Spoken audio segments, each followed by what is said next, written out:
Aujourd'hui dans Hangover Cuisine, Onion Rings Express, alors qui est soit le nom d'une recette super cool, soit le nom d'un train dans lequel on a super envie de monter.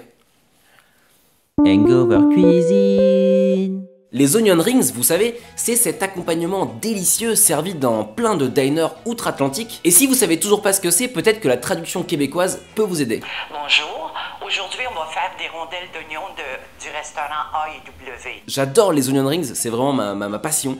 Quelle idée géniale, n'est-ce pas? Comme quoi les idées les plus révolutionnaires sont souvent les plus simples. Là c'est juste un oignon frit du coup. Et vous allez voir que même la recette est super facile. En fait, la seule difficulté de cette recette, c'est quel type d'onion rings on va vouloir faire par rapport à ceux qu'on aime bien.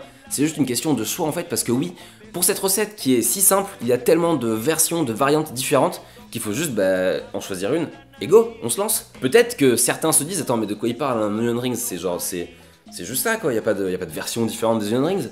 Bah en fait si, enfin des versions, il y en a des petits, il y en a des gros, il y en a des vraiment très épais comme ça avec des gros morceaux d'oignons, il y en a vraiment très fins, on voit juste le couteau par transparence quand on les coupe et qui font de la petite friture, même au niveau de la friture qui enrobe l'oignon, certaines sont vraiment très épaisses, qui font vraiment un rond parfait, certaines sont beaucoup plus diverses, enfin on va dire beaucoup plus aléatoires. Bon après, il y en a même qui pannent leurs onion rings, mais eux si vous voulez mon avis on va plutôt les bannir de la cuisine, parce qu'il faut pas déconner non plus. Ceux qu'on va faire aujourd'hui c'est ceux que je préfère, enfin c'est les versions que j'aime bien, c'est normal, c'est ma chaîne. Et moi les onion rings que j'aime bien c'est pas les énormes ni les trop fins, c'est vraiment entre deux ceux qui font 1 cm, 1,5 cm à peu près. Et j'aime pas non plus que la panure soit vraiment hyper régulière tout autour. Pour moi, moi je préfère quand c'est un peu le bordel.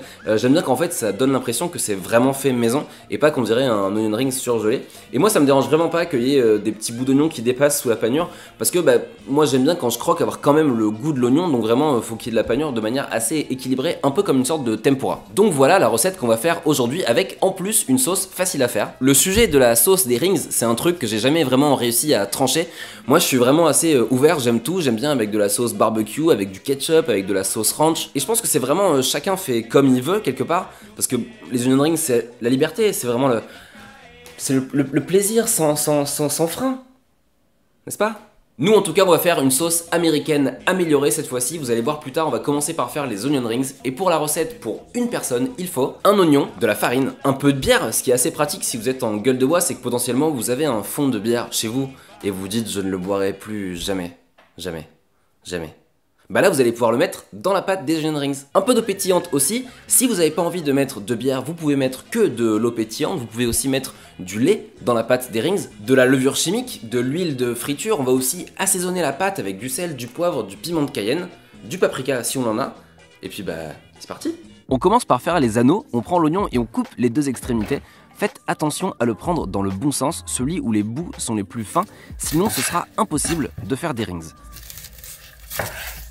On coupe, alors je vais pas le peler tout de suite parce qu'en général c'est le risque de trop enlever d'oignons et du coup d'avoir moins de rings, et vraiment c'est pas du tout ça qu'on vise.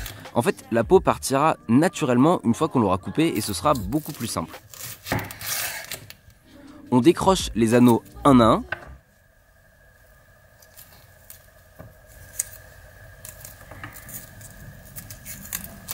On met tout ça dans un saladier, un peu de lait pour les faire mariner une dizaine de minutes. Ça va permettre de les attendrir un peu et d'atténuer leur côté acide. Pendant ce temps, on va préparer la pâte qui enrobera les oignons. On va prendre la farine, la bière et l'eau pétillante. Les bulles, c'est bien pour aérer un peu la pâte et éviter qu'elle soit trop lourde.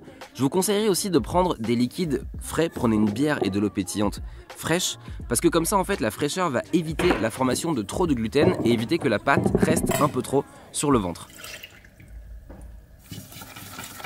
On mélange tout ça bien comme il faut, on ajoute une pincée de levure chimique. Là vous pouvez constater que la pâte est quand même assez liquide, c'est justement pour éviter qu'elle accroche trop aux oignons et qu'on garde l'aspect dont je parlais tout à l'heure. Si vous voulez des rings avec plus de pâte autour, il suffit d'ajouter un peu plus de farine pour épaissir la pâte. On assaisonne avec du piment de Cayenne et du poivre. Maintenant, on va laisser un peu reposer la pâte, juste le temps de préparer la sauce. Pour cette sauce, on va avoir besoin de ketchup, de mayo, de moutarde, de citron, de sucre et de crème de Réfort. Mais c'est quoi la crème de Réfort? La crème de Réfort, c'est un condiment qui est fait à base d'un légume qui s'appelle le Réfort. Jusqu'ici, tout va bien, horseradish en anglais. C'est un condiment qui ressemble un petit peu au wasabi. Il est légèrement piquant, c'est du wasabi en plus doux. Ça se trouve plutôt facilement en supermarché. Je dirais pas que c'est méga facile à trouver, mais c'est pas non plus compliqué. Merci Guillaume. Pour la sauce, on met 2 cuillères à soupe de ketchup, 1 cuillère à soupe de mayonnaise, 1 cuillère à soupe de Réfort, 1 cuillère à café de moutarde, un peu de jus de citron et un tout petit peu de sucre. Alors moi j'ai mis de la cassonade, mais ça marche aussi avec du sucre blanc. On mélange et voilà, c'est prêt. Dans une poêle ou une casserole, on va mettre de l'huile de friture qu'on va faire chauffer. J'ai ma pâte à onion rings juste ici. J'ai mes oignons que j'ai légèrement fait sécher après les avoir égouttés parce qu'ils avaient trempé dans le lait. Ça fait quand même beaucoup de riz en et. Et là j'ai de la farine parce qu'en fait ce qui va se passer c'est que je vais prendre un oignon ici. Je vais le mettre dans la farine ici. On dirait une épreuve d'Interville. Je vais prendre un oignon ici. Je vais le mettre dans la farine ici. Je vais l'enrober de farine. En fait ce que ça va faire c'est qu'une fois qu'il sera enrobé de farine et que je vais le tremper là-dedans, la farine va permettre à la pâte de bien accrocher. Comme la pâte là vous voyez elle est quand même assez liquide parce que comme je dis moi c'est comme ça que je l'aime bien. Bah là du coup ça va permettre quand même d'avoir un minimum de pâte qui accroche avant de la mettre dans l'huile. Et puis il va falloir répéter l'opération, tac tac tac tac, autant de fois que on a d'oignons. Moi je conseille une huile pas forcément au max de la chaleur pour que l'oignon ait quand même le temps de cuire avant que le reste de la friture ne soit pas brûlé.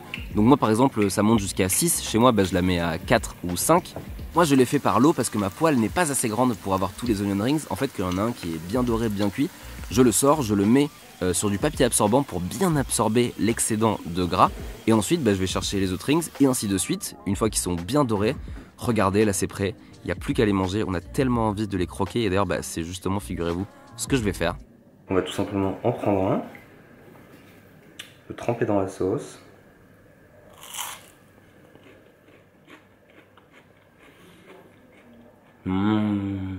Et voilà, c'est fini pour cette vidéo, j'espère qu'elle vous aura plu. N'hésitez pas à me dire en commentaire ce que vous en avez pensé, les recettes que vous aimeriez voir sur la chaîne. Si vous faites cette recette, n'hésitez pas aussi à prendre une photo et la poster sur Insta avec le hashtag Hangover Cuisine. J'en prends quelques-unes, après je les mets sur ma page Facebook parce que ça me fait trop plaisir de vous voir vous faire les recettes. Sinon quoi d'autre, on se voit, pour ceux qui sont à Paris, le 10 et 11 juin je ferai à manger à la Wheel of Green, le festival de musique. J'aurai un stand, il y aura un stand Hangover Cuisine, j'en ai déjà parlé dans une vidéo annonce précédente, je mets toutes les infos dans la barre d'infos. Quoi d'autre, lâchez un pouce pour donner de la force à cette vidéo et abonnez-vous à la chaîne pour donner de la force à tout le projet. En attendant on se retrouve la semaine prochaine, mangez bien, mangez sain, bon appétit, salut!